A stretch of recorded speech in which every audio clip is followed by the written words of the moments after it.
Hey LISD parents, this is Dr. Tipton, and we're doing our second edition of Ask the Superintendent, and we're going to continue our talk about gates and fences.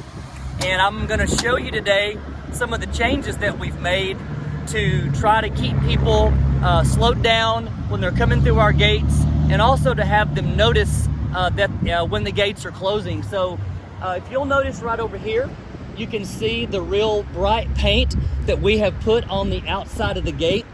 We received some comments and feedback from parents that when they're pulling up toward the gate and it's closing, that they were having a hard time seeing it. So we ensured that on all of our gates that close, each end has the bright paint on it, so that's going to help as well.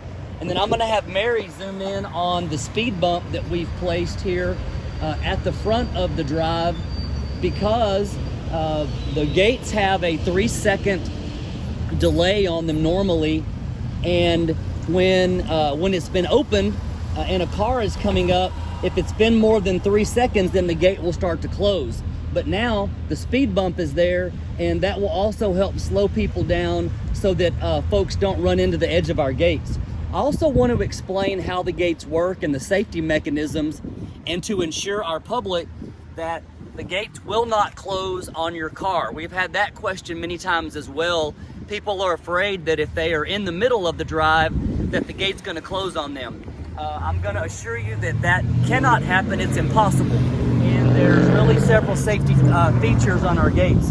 If you'll notice on the pavement, there are rectangle squares on either side of the gate.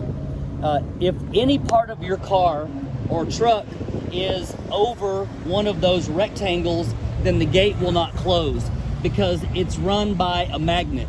So even if the weight of your vehicle is not on the rectangle, it doesn't have to be, just any part of your car, front or rear, is over the square, over the yellow part in the pavement, the gate will not close. Additionally, our gates have sensors that run across like a beam that you would find in your garage. And if any part of a vehicle is breaking that sensor, whether it's a solid brake, or if the gate was to close and I were to just break the sensor with my hand, then the gate wouldn't close.